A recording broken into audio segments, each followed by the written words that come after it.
pagi pemirsa, bagaimana kabar Anda pagi hari ini? Senang sekali kami hari ini bisa kembali lagi hadir ke hadapan Anda di akhir pekan ini. Mungkin Anda ada yang sudah mempersiapkan untuk berlibur keluar kota atau juga mungkin sedang beristirahat di rumah. Ya, saya Elvira Khairani yang akan menjadi pemandu Anda dalam bincang pagi kali ini. Nanti juga ada rekan saya Prabu Revolusi yang akan menemani saya di segmen-segmen selanjutnya. Nah pemirsa, hari ini kita akan memperbincangkan tentang suatu berita yang mengejutkan kemarin. Mungkin Anda juga sudah melihat informasinya, publik Indonesia cukup dikejutkan dengan pengunduran diri Menteri Perdagangan Gita Wirjawan. Banyak yang menanggapi positif hal ini, tetapi ada juga menanggapi negatif. Positif karena Gita akhirnya sudah menentukan sikapnya untuk mundur dalam rangka menghadapi konvensi, tetapi ada juga yang menanggapi negatif karena Gita sendiri dinilai meninggalkan tanggung jawabnya sebagai seorang menteri, padahal masih banyak PR-PR yang harus diselesaikan oleh seorang Gita Wirjawan. Kita akan memperbincangkan hal ini lebih lanjut nanti bersama dengan para tamu kita. Kenapa? Karena ternyata bukan hanya Gita Wirjawan saja, seorang pejabat publik, pejabat pemerintah yang sebenarnya ingin maju menjadi seorang calon presiden. Sebut saja kita mengambil contoh, ada nama seperti Menteri BUMN Dahlan Iskan dan juga Menteri Perekonomian Hatta Rajasa. Dan hal inilah yang akan kita perbincangkan lebih lanjut. Pantas atau tidak, bisakah kita mencontoh apa yang harus dikorbankan dan juga tanggung jawab seperti apa yang sebenarnya harus dipikirkan oleh para capres yang juga menjadi pejabat publik ini. Saya akan langsung saja memperkenalkan narasumber atau juga tamu-tamu saya pada pagi hari ini. Selamat pagi Bapak-Bapak. Ada Mas Heri Widianto, pengamat politik. Ya, selamat pagi Cak Amik. Selamat pagi Pak Viva Yoga. Jadi ini adalah para tamu kita untuk pagi hari ini. Tapi sebelumnya pemirsa, saya akan menyampaikan sebuah informasi terlebih dahulu. Sehubungan dengan topik kita pagi hari ini, masih kita berbicara tentang keputusan dari Gita Wirjawan untuk mundur. Dan ia memberi jaminan untuk lolos dari konvensi capres, atau justru langkah ini dinilai beberapa orang sebagai langkah blunder karena langkah memundurkan diri sebagai Mendak menyisakan deretan kasus seperti misalnya yang paling terbaru mungkin Anda sudah tahu tentang impor beras Vietnam. Kita lihat informasi selengkapnya berikut ini. Kita memang mengeluarkan izin untuk beras tipe khusus dari Vietnam, dan ini berdasarkan rekomendasi dari Kementerian Pertanian, dan kita lagi dalam proses mendalami. Kalau memang ditemukan beras dengan spek yang beda dari apapun yang kita keluarkan dalam izin yang sudah dikeluarkan dan kuantitas yang beda, kita akan tindak. Sudah cek di P2P, ternyata tidak ada rekomendasi. Makanya saya akan tegaskan kalau memang dia mengatakan seperti itu, ayo duduk bersama, ya. Duduk bersama, siapa yang salah.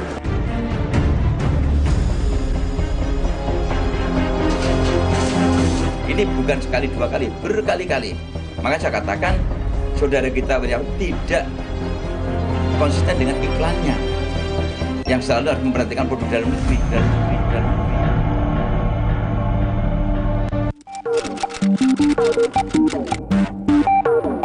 Ini atas alasan etis karena kedua penempatan ini, yaitu di konvensi dan di kabinet ini berbentur, mungkin secara persepsi, secara minimum, dan juga saya juga punya kepentingan untuk memenangkan konvensi. Jadi saya benar-benar harus fokus 3 bulan ke depan ini.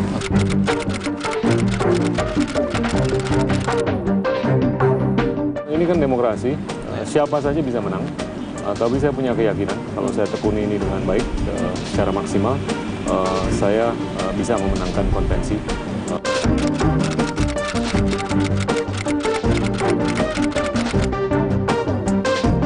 Kalau ini diperkenankan, ini akan bisa mencakup dimensi yang lebih banyak daripada hanya perdagangan. Dan saya yakin fondasi yang saya sudah letakkan di Kementerian Perdagangan itu sangat bisa berkesinambungan dan sangat bisa membuahkan kebijakan-kebijakan yang terus bermanfaat untuk rakyat.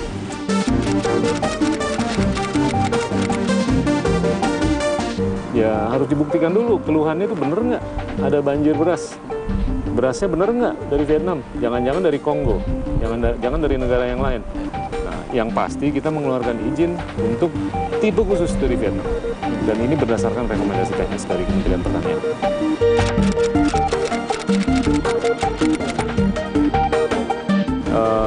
postur kebijakan yang ada di Kementerian Perdagangan akan berkelanjutan, ya, dan tidak akan terjadi disrupsi. Ya, dan ini tentunya prerogatif Bapak Presiden untuk memilih pengganti saya yang handal.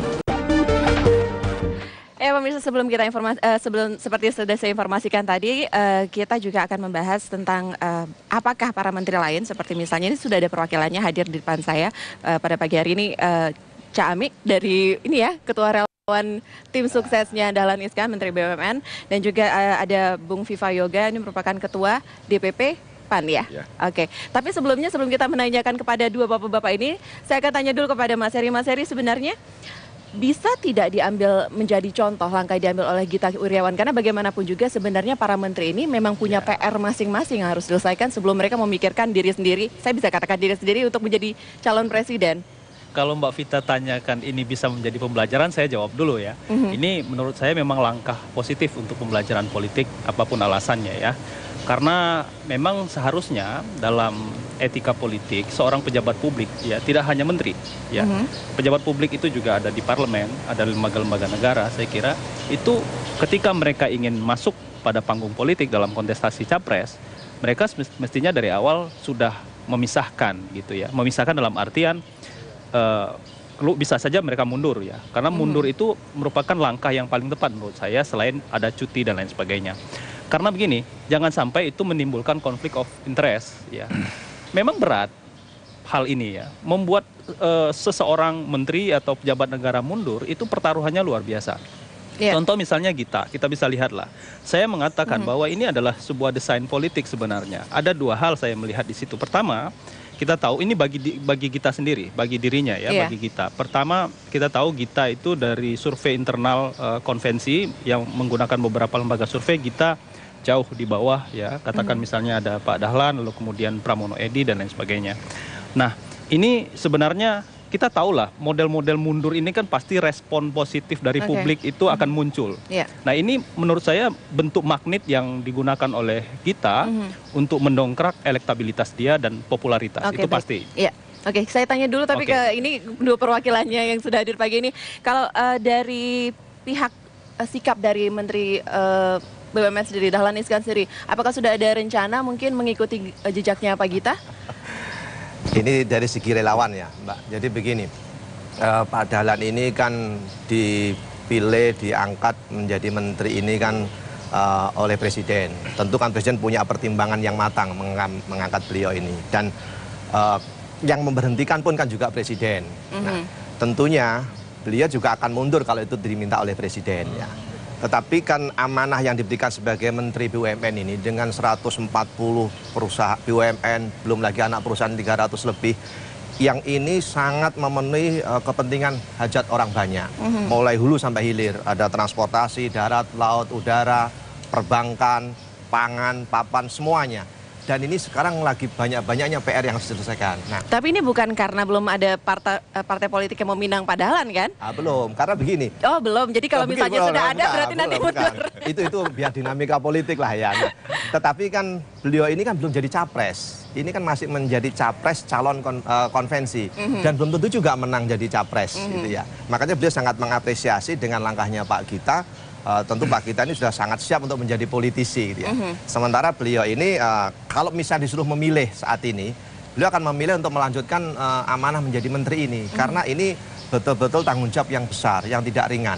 Dan ini tidak bisa dilakukan hanya sepotong-sepotong. Makanya ketika beliau melakukan ikut konvensi itu, banyak juga pertanyaan-pertanyaan dari beberapa kalangan untuk mengundurkan diri kan.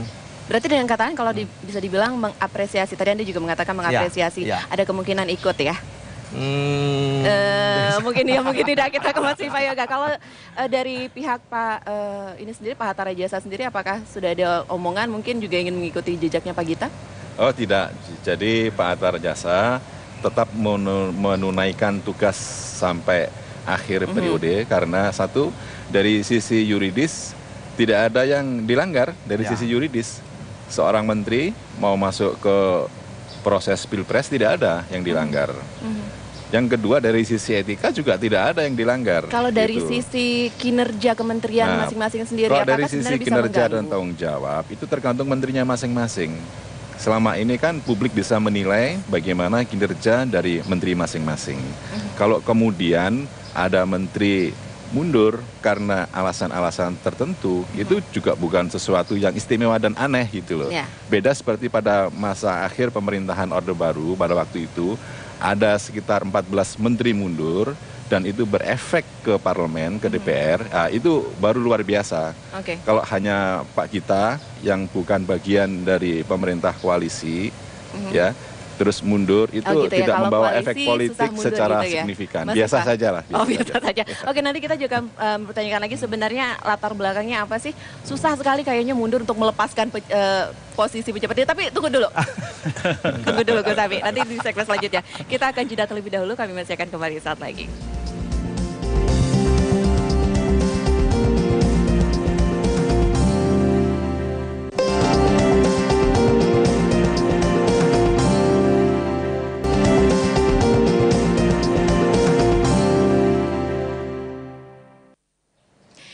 Ya, pemirsa, Menek BUMN Dahlan Iskan menolak disebut kaitannya sebagai capres konvensi dengan posisinya sebagai menteri di Kabinet Indonesia Bersatu Jilid 2 ini. Nah, Dahlan kembali menegaskan alasannya bahwa selama menjadi menteri, dirinya berkomitmen untuk tidak melakukan kampanye, padahal ada tim sukses ya, dan ataupun aktivitas lainnya yang dinilai mengganggu kinerjanya sebagai pejabat publik. Kita akan lihat informasinya. Melamar, saya tidak pernah mendaftarkan diri, saya tidak pernah menghubungi partai, saya tidak pernah mendekati pengurus partai, saya tidak pernah berkunjung ke suatu daerah untuk melobi pimpinan partai setempat, tidak pernah. Jadi kalau saya ikut konvensi, ini betul-betul karena saya diminta, bukan karena saya melamar atau saya mendaftar. Nah, kemudian tadi pertanyaannya juga, apakah tidak mengganggu konsentrasi saya sebagai Menteri BUMN? Saya tegaskan di sini bahwa selama konvensi berlangsung, saya tidak akan kampanye. Jadi saya tidak akan meluangkan waktu untuk kampanye. Saya akan punya aktivitas seperti biasa selama ini, ya ngurusi BUMN, ya ke daerah-daerah, ya senam, ya ketemu menghadiri undangan-undangan mahasiswa seperti biasa. Tapi saya tidak akan melakukan kampanye dan kampanye khusus untuk keperluan konvensi ini. Nah, tapi kan memang ada peraturan bahwa siapa yang diikutkan dalam konvensi kan harus berkampanye. Nah, untuk itu saya minta maaf, saya tidak akan kampanye karena saya harus konsentrasi mengurus BUMN.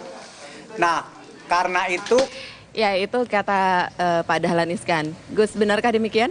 Oh, sangat betul, 1000%. Sangat betul. Sangat betul. Ya. Memang tidak kampanye, tapi kita kan juga sudah melihat ini televisi, media cetak, semuanya juga sudah menyiarkan, sudah memberitakan tindak tanduk dari Pak Dahlan Iskan. Banyak mengatakan ini TP-TP untuk maju juga. Media juga itu mencari berita kan. Kampanye terselubung sebenarnya. Tidak usah harus berkuar-kuar visi misinya seperti apa, tetapi bisa langsung terlihat. Benar Saya pikir itu hal yang wajar ya kalau ada yang menanggapi persepsi seperti itu. Tetapi sebetulnya yang disampaikan oleh Pak Dahlan tadi betul. Beliau tidak dalam posisi kampanye secara spesifik, secara khusus ataupun apalah yang namanya ya. Karena apa? Ketika beliau tadi katakan dia tidak melamar, memang diminta, maka dia sampaikan kepada kita ini bagaimana? Gak apa-apa Pak, diikuti aja. Dan Bapak memang tidak perlu kampanye karena memang beliau melaksanakan tugas sebagai menteri. Yang kampanye ataupun yang sosialisasi lah istilahnya, bukan kampanye lah ya. Biar kita para relawan. Dan ini memang real di lapangan itu. Apa sebenarnya yang kita sosialisasikan? Seperti jargonnya beliau kan kerja. Jadi kita tidak mengkampanyekan secara spesifik. Tapi apa yang sebetulnya dia lakukan. Ketika menjadi Menteri BUMN ini kan ada sebenarnya sesuatu yang sangat real dan konkret kan. Misalnya begini. Banyak sekali iklan-iklan atau jargon-jargon anti korupsi, tetapi implementasinya kan tidak jelas begitu. Nah, beliau ini tegaskan dalam kegiatan yang real dan konkret. Memang kelihatannya Menteri BUMN ini kan menteri yang eksklusif lah, yang tidak langsung berhubungan dengan rakyat langsung ya. Tetapi sesungguhnya apa yang dilakukan, yang dihasilkan oleh Menteri BUMN ini sangat dirasakan manfaatnya. Oke, baik. Kita ke Mas Heri dulu. Mas Heri, benarkah demikian apa yang dilakukan oleh Pak Dahlan Iskan selama ini itu tidak kampanye? Ya, saya nanggapin dulu tadi ya yang disampaikan oleh Pak Dahlan ya. Hampir semua peserta konvensi ke-11 itu dilamar. Jadi tidak ada yang mendaftarkan diri. Saya juga bertemu gitu. Jadi menurut saya publik juga harus tahu. Itu kan kenapa Pak SBY kemudian menghubungi beberapa orang untuk ikut konvensi, itu kan pasti punya alasan gitu ya. Salah satunya Pak Dahlan. Lalu kemudian kalau tadi dikatakan itu bukan kampanye, inilah yang menurut saya harus diluruskan. Pemahaman kampanye selama ini yang saya nggak tahu nih, bahasa politik teman-teman politisi adalah orang beriklan di televisi, di media massa itu adalah iklan kampanye misalnya, seperti itu. Termasuk menurut saya KPU juga perlu dikritisi soal itu. Yang namanya kampanye itu turun ke lapangan, melakukan sosialisasi, pendekatan, dibungkus dengan pesan politik. Walaupun kampanye itu jangan dikatakan pilihlah saya, tapi ketika misalnya mendekati rakyat, ramai-ramai lalu kemudian melakukan, termasuk ya Pak Dahlan misalnya senam dan lain sebagainya, itu adalah bagian daripada upaya untuk memperkenalkan diri kepada masyarakat. Dan itulah yang Anda baca selama ini, bahwasanya teknik pencitraan itu adalah salah satu teknik kampanye untuk mendekati rakyat juga. Iya, karena kalau kita bilang pasti sekarang kan yang paling sedih itu kan sebenarnya Pak Hatta kalau kita bilang kampanye, karena Pak Hatta yang ditegor kan, yang lain kan enggak begitu. Nah ini yang saya katakan bahwa semua itu melakukan kampanye, bentuknya saja yang berbeda-beda. Ada yang jelas-jelas mengatakan bahwa Indonesia satu, Indonesia hebat dan lain sebagainya, tapi yang lain itu dengan cara-cara lain. Ini begitu adalah bagian seperti itu. Ini kan yang mesti kita cermati yang disampaikan Pak Dahlan tidak kampanye. Bahwa ada yang mempersepsikan kampanye kan bukan Pak Dahlan. Dan itu kan haknya rakyat, haknya masyarakat. Ketika melihat sosok figur seorang Dahlan Iskan, seorang Dahlan Iskan seorang yang bersahaja, yang konkret, yang real, yang cerdas, yang melihat persoalan ini bukan untuk dibicarakan tapi diselesaikan. Tapi kadang-kadang kalau misalnya ada acara-acara ini ya Gus, ada kayak tadi senam pagi atau segala macam, itu ada gambar Pak Dahlan gitu ya. Mbak begini, sekali-sekali ikutlah pada kegiatan kita ya, kegiatan kita, karena gini, sama sekali kadang-kadang malah Pak Dahlan tidak tahu. Jadi sebenarnya inisiatifnya itu semua dari relawan. Tidak ada yang tahu inisiatif itu. Nah itu kan gede banget itu fotonya, itu bagaimana? Tapi begini, kalau dilihat ya sebenarnya ikut senam itu tidak semuanya juga pendukung Pak Dahlan kok. Ada di partai lain juga ada. Kenapa? Karena yang ikut senam itu kan karena hobi, karena ingin sehat gitu ya. Kalau menurut saya gini. Nah ini yang langsung ya, yang dengan jelas melakukan kampanye ya. Berkampanye pun juga tidak apa-apa. Kenapa harus ditutupi gitu loh? Karena definisi kampanye itu menyampaikan visi, program, dan ajakan. Ya. Jadi kan, Mas Viva maksudnya lebih baik kalau misalkan Pak Dahlan Iskan berkampanye, tetapi tidak mengganggu kinerjanya sebagai seorang menteri dan masih punya tanggung jawab dengan tugas pokok fungsinya sebagai menteri, tidak jadi masalah gitu. Apa yang dilakukan oleh bakal capres konvensi itu kan semuanya juga dalam rangka sosialisasi, quote and quote juga kampanye. Kayak Pak Hatta melakukan kampanye pada pas hari libur, hari Sabtu dan hari Minggu. Meskipun tadi dikatakan bahwa PAN dan Gerindra yang ditegur, itu juga Bawaslu tidak konsisten. Karena sebelumnya kan Perludem juga sudah melaporkan beberapa partai yang lain, tapi tidak direspon gitu loh. Jadi ini memang masalah kita. Tapi ini dulu kita ke Mas Viva lagi. Mas Viva, tapi sebenarnya kan kalau kita lihat beberapa bulan belakangan ya, sebelumnya itu memang sudah terlihat Hatta Rajasa melakukan kampanye secara terbuka, bisa dikatakan seperti itu. Tetapi beberapa minggu, beberapa bulan ini juga sepertinya tidak ada lagi gitu, tidak pernah kedengaran lagi melakukan kampanye. Apakah memang karena khawatir akan dikena oleh KPU atau mungkin lebih baik mundur sedikit? Jadi, belum ada kepastian dari partai juga atau bagaimana? Jadi kalau iklan di media massa itu, sebagian besar partai-partai politik kan juga melakukan iklan layanan masyarakat, ya kan? Nah, yang kedua, Pak Hatta itu selalu turun ke konsolidasi, ke DPW, DPD, ke daerah-daerah dalam rangka untuk penguatan organisasi partai dan tidak ada masalah. Bukan karena tidak ada restu dari SBY ya? Tidak mengganggu kinerja dari pemerintah gitu. Karena ini bicara soal institusi kepartean tentu berbeda dengan partai yang lain. Gitu. Tapi bukan tidak ada masalah dengan masalah restu tadi, restu tidak dari ada Pak masalah, SBY, tidak ada masalah. Karena Pak Hatta Rajasa sebagai Menko, beliau juga sebagai ketua umum partai kami punya ADRT, punya platform, punya program, punya kebijakan sendiri yang berbeda dengan partai lain dari koalisi pemerintah.